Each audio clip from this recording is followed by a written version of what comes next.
Friends, मंजिलें उन्हीं को मिलती है जिनके सपनों में जान होती है। मंजिलें उन्हीं को मिलती है जिनके सपनों में जान होती है। पंख होने से कुछ नहीं होता यारो, हौसलों से उड़ान होती है, हौसलों से उड़ान होती है। तालियां होनी चाहिए।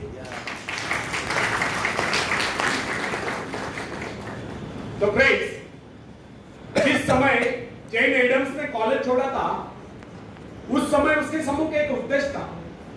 उसके विषय में डॉक्टर ने कह दिया था कि उसका स्वास्थ्य इतना गिर गया है कि वो अब अधिक समय तक जीवित नहीं रह सकती। यहां तक कि उन्होंने उसके जीवन की अवधि अधिकाधिक 6 मास की निर्धारित कर ली थी।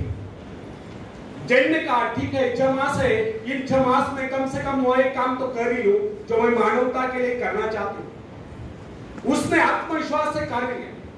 उसके अपने जीवन का उद्देश्य एक आश्रम की स्थापना करना। उसने पूर्ण विश्वास के साथ वो कार्य हाथ में लिया और जो जो अपने कार्य में आगे बढ़ती गई, क्योंकि उसका स्वास्थ्य भी बेहतर होता गया। वो न केवल अपने उद्देश्य की स्थापना में सफल हो गई, अभी तो 6 मास ही नहीं, वो कई वर्षों तक जीवित रहे। यह उसका अपने पर पूर्ण विश्वास और परमात्मा की कृपा में अपार श्रद्धा और निष्ठा का ही परिणाम था। फ्रेंड्स, हिप्नोटिज्म का चमत्कार देखिए। मैंने एक ऐसे व्यक्ति को भी देखा जो साधारण था। उसको जो हिप्नोटाइज कर दिया गया तो उसने वह कर दिखाया जिसकी कोई कल्पना नहीं कर सकता। उसको 2 कुर्सियों पर लिटा दिया गया। एक कुर्सी पर उसके पैर, दूसरी पर उसकी गर्दन और सीट, बीच का भाग अधर में। उसने अपने ऊपर 7-8 आदमियों का भार उस अवस्था में झेल लिया। अब आप ही बताएं कि उसमें यह अतिरिक्त बल कहां से आ गया था? यह केवल उस व्यक्ति का करिश्मा था जिसने उसको हिप्नोटाइज करके उसमें यह विश्वास जगा दिया था कि वह ऐसा कर सकता है। यदि उसमें यह विश्वास न भर दिया गया होता तो वो अपने ऊपर एक आदमी को भी नहीं बैठा पाता। फ्रेंड्स, यदि मनुष्य में आत्मविश्वास नहीं है तो प्रगति के पथ पर एक पग भी नहीं बढ़ा सकता। मनुष्य की सफलता उसके आत्मविश्वास से आगे नहीं जा सकती। सफलता केवल आत्मविश्वास का अनुकरण करने वाली चीज है। मनुष्य के संकुचित विचार उसकी असीम शक्ति को सीमित कर देते हैं। जो जो मनुष्य में आत्मविश्वास की वृद्धि होती जाती है, क्योंकि उसकी कार्य शक्ति बढ़ती जाती है। मनुष्य की इस शक्ति का माप उसके विस्तार से किया जाता है, जिसके माध्यम से अपने सृष्टा से जुड़ा होता है।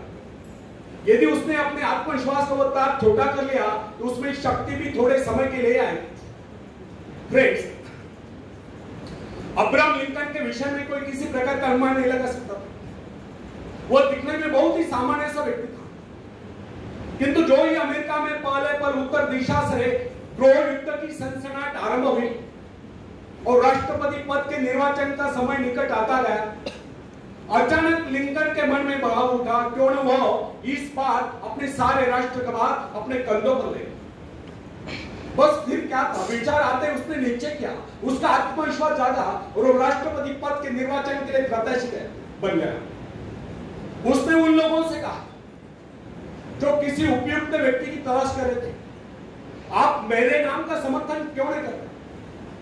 उसने कहा कि उसके अंतःकरण में प्रेरणा हुई कि उसको देश का कार्य करना चाहिए, इसलिए वह खड़ा हो गया। उसने उस समय के राजनीतिविदों को बता दिया कि इस विपत्ति की परिस्थिति में वो देश की बात संभालेगा, उसमें योग्यता है। उसने अपना आत्मविश्वास प्रकट करते हुए कहा कि इस निर्वाचन में वो अवश्य विजयी होगा। उसका यह कहना आत्मश्लाघना नहीं समझना चाहिए, अपितु इसे उसका आत्मविश्वास ही कहना।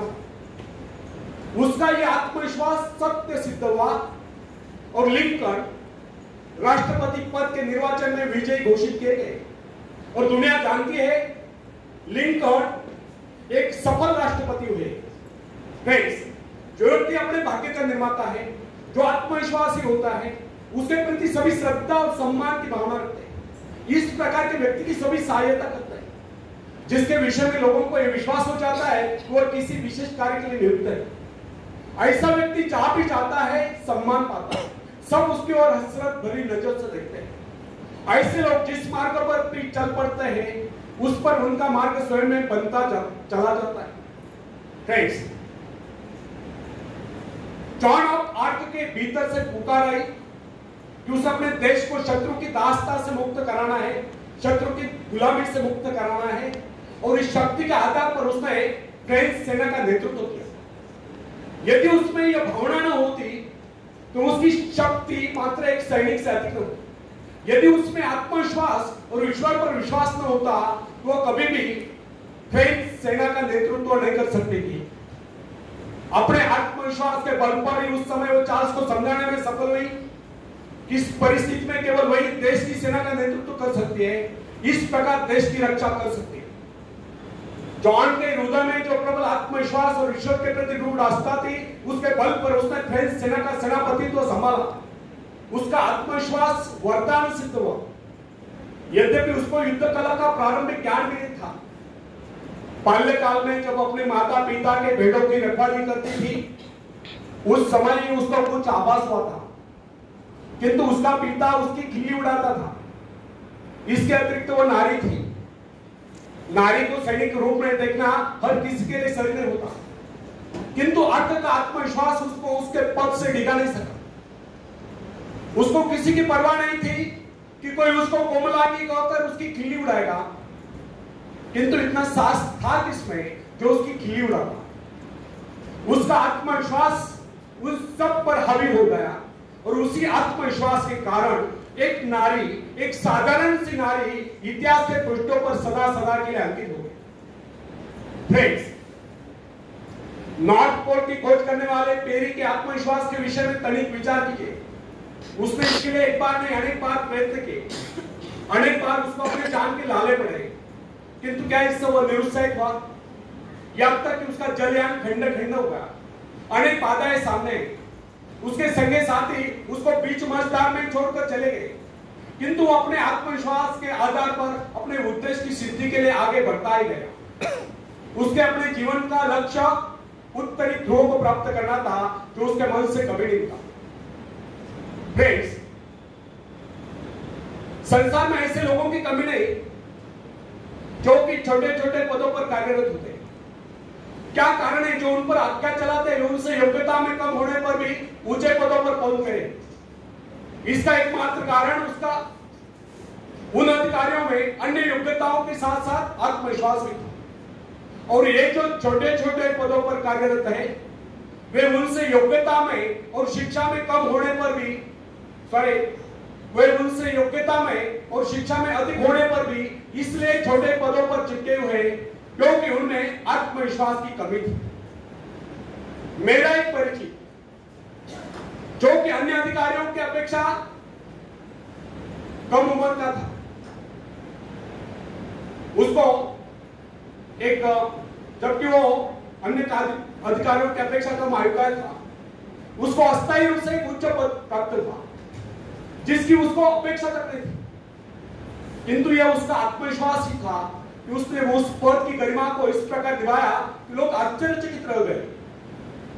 यह उसका आत्मविश्वास ही था कि अनायास प्राप्त उस पद पर उसने सफलता से कार्य किया और उसके स्वामी का, उसके मालिक का उस पर विश्वास दृढ़ हो गया और उसने उसको उसी पद पर स्थायी रूप से नियुक्त कर दिया। फ्रेंड्स, यदि मैं असफल रहा तो यह जो प्रश्न है, यह मनुष्य के जीवन को नष्ट कर देता है। यह भावना कभी अपने मन में उठने नहीं देनी चाहिए। असफल रहा तो क्या हुआ, फिर कभी सफलता मिल जाएगी, किंतु आरंभ से यह सोचकर हताश हो जाना उस परमात्मा के प्रति अविश्वास है जिसने आपको उस कार्य की प्रेरणा दी।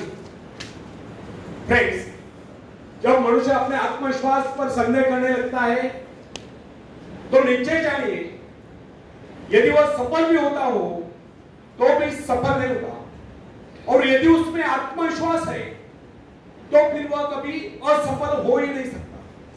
अपने आत्मविश्वास के दम पर वह कोई रास्ता निकाल लेगा जो उसको सफलता के शिखर पर पहुंचा देगा।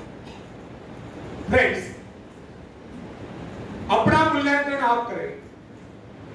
लोग आपके विषय में क्या कहते हैं यह महत्वपूर्ण नहीं है। महत्वपूर्ण यह है कि आप अपने विषय में क्या सोचते हैं। यदि आप में आत्मविश्वास नहीं है तो लोग कुछ भी कहें, आप सफलता के निकट नहीं पहुंच सकते। और यदि आप में आत्मविश्वास है तो फिर लोग कुछ भी कहें, आपको सफल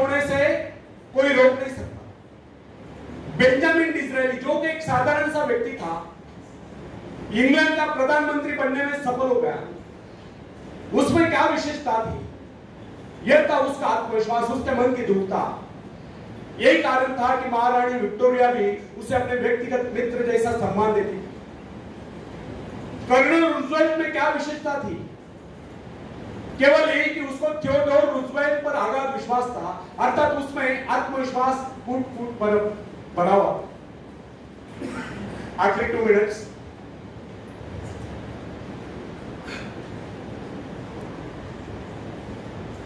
यदि उसमें इतना आत्मविश्वास न होता तो फिर उसको कितनी सुविधाएं मिलती, उसमें कितनी योग्यता होती, उसके कितने ही साथी उसका उत्साह बढ़ाते, वो उस स्थिति में नहीं पहुंच सकता था। हाँ, कुछ ऊंचा भले उठ जाओ। फ्रेंड्स, विश्वास का मनोविज्ञान मनुष्य स्वभाव की बहुत ही विचित्र बात है। आध्यात्मिक आधार पर विश्वास अधिक टिकता है, जबकि मानसिक धरातल पर ही विश्वास नेपोलियन जैसा होता है। अन्य सभी नाड़ियां तो उसके सैनिकों के समान होती है, और जब वे सैनिक अपने नेता पर, अपने सेनापति पर विश्वास करने लगते हैं तो उनकी शक्ति स्वयं में दोगुनी चौगुनी बढ़ती जाती है। जो सोचता है वह कर सकता है, जो सोच ही नहीं सकता वह कर ही नहीं सकता। मनुष्य इस आत्मविश्वास रूपी शक्ति के विषय में कभी सोचता ही नहीं। जिनमें ये आत्मविश्वास होता है उनको कुछ अधिक नहीं करना पड़ता, वे केवल अपने आत्मा की आवाज का अनुकरण करते हैं। फ्रेंड्स, मनुष्य आज जो तक यहाँ तक उन्नति कर पाया है, इसका एकमात्र कारण उसका आत्मविश्वास ही था। अन्यथा वो पहले पल तो वन्य प्राणी ही माना जाता रहा। मोजेस में इतना आत्मविश्वास भरा था कि वो इजरायलियों को बेहद जंगलों में से निकाल कर ले गया। ईसाई विश्वास के आधार पर ही सारे संत अपने आत्मविश्वास के कारण ही वो सब कार्य कर पाए जिनके विषय में उनके आश्चर्यकारक कारनामों की चर्चा की जाती रही। फ्रेंड्स, यदि आप डरते हैं तो इसका अभिप्राय यह है कि आप में आत्मविश्वास नहीं। आप ईश्वर की संतान, उसे आपका दुर्बल जीवन स्वीकार नहीं, वो आपको दुर्बल देखना ही चाहता। मनुष्य को अभ्यास कर लेना चाहिए कि वो अपना दिन का आरंभ और अंत स्वयं में परमात्मा में विश्वास जागृत कर देगा। यदि आप में पूर्ण आत्मविश्वास है तो इसके विपरीत विचार आपको पथभ्रष्ट कर नहीं सकते। जब मनुष्य स्वयं को प्रभु का अंश स्वीकार कर लेता है तो फिर उसको किसी बात का भय नहीं रहता, उसका आत्मविश्वास जाग उठता है, और इसी आत्मविश्वास के कारण हमें सफलताएं मिलती है, और सफलताएं हमारे जीवन में खुशियां भर देती है, और खुशियां हमें कहे और मुस्कुराहटे प्रदान करती है। आखिरी में एक शेर मैं सुनाता हूं। तुम उड़ सकते हो मुक्त आकाश में, तुम मुक्त आकाश के पंछी, तुम व्यर्थ ही डरे, तुम भूल ही गए हो कि तुम्हारे पास पंख है, तुम पैरों से चल रहे हो, तुम आकाश में उड़ सकते हो। थोड़ा फड़फड़ाओ ताकि तुम्हें एहसास हो जाए। ध्यान सिर्फ भरोसा पैदा करने के लिए है। तुमने कुछ खोया नहीं, तुम सिर्फ भूले हो कि अपने पास पंख है, अपने पास पंख है। धन्यवाद।